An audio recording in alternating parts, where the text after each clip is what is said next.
ఏపీలో కొత్త ఇళ్ల నిర్మాణంపై చంద్రబాబు ఫోకస్ చేశారు. ఇవాళ గృహ నిర్మాణంపై ముఖ్యమంత్రి సమీక్షించబోతున్నారు.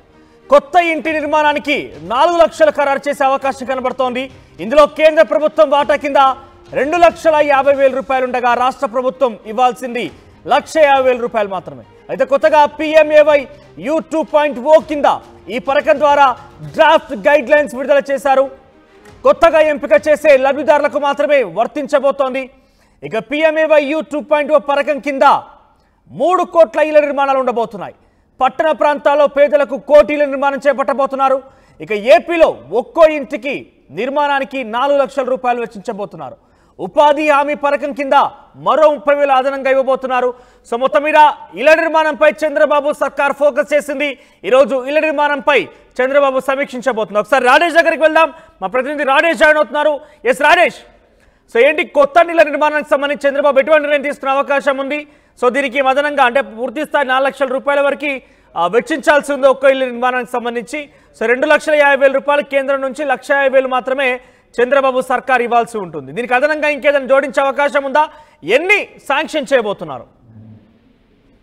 ప్రధానమంత్రి ఆవాస్ యోజన పథకం కింద కొత్త విధి విధానాలు కేంద్ర ప్రభుత్వం ప్రకటించింది. దానిలో భాగంగానే ప్రతి గృహానికి సంబంధించినటువంటి పేదల ఇళ్లకు సంబంధించిన 4 లక్షల రూపాయల వరకు ఖర్చు అవుతుంటే దాంట్లో కేంద్ర వాటా 2.5 లక్షల వరకు ఇవ్వడంతో పాటు రాష్ట్ర వాటా 1,50,000 రూపాయలు ఇస్తూ మొత్తం 4 లక్షల రూపాయల వరకు లబ్ధిదారులకు ఇవ్వబోతూ ఉన్నారు. పూర్తిగా ఇంటి నిర్మాణానికి సంబంధించిన అంశంలో ప్రభుత్వం పూర్తిగా సహకారం ఇవ్వాలని అటు కేంద్ర రాష్ట్ర ప్రభుత్వాలు భావించిన నేపథ్యంలో ఆంధ్రప్రదేశ్ లో గత 5 ఏళ్లుగా 30 లక్షల ఇళ్ల స్థలాలు ఇచ్చామని అప్పటి ప్రభుత్వం చెప్తుంది. కానీ కేవలం 20 లక్షల మందిరం మాత్రం ఇచ్చారు. దాంట్లో 30 లక్షలు కడుతున్నామని చెప్పారు. కానీ 30 లక్షలు కాదు, కేవలం 5 ఏళ్ల కాలంలో 6 లక్షలు మాత్రం ఇల్లు కట్టారనేది కూటమి నేతలు చెబుతున్న నేపథ్యంలో గతంలో కేటాయించినటువంటి స్థలాలతో పాటు గతంలో ఎన్ని ఇళ్లు నిర్మాణం చేశారు, ఇంకా ఏ నిర్మాణ దశలో ఉన్నాయి, వీటన్నిటికి సంబంధించిన అంశం మీద ఈ రోజు ముఖ్యమంత్రి చంద్రబాబు పూర్తి స్థాయి సమీక్షా సమావేశం నిర్వహించబోతున్నారు. ఒకవైపున కేంద్రం కూడా కొత్త విధి విధానాలు ప్రధానమంత్రి ఆవాస్ యోజన కింద ఇచ్చేటువంటి ఇళ్లకు సంబంధించి ఇచ్చే డబ్బులకు సంబంధించినటువంటి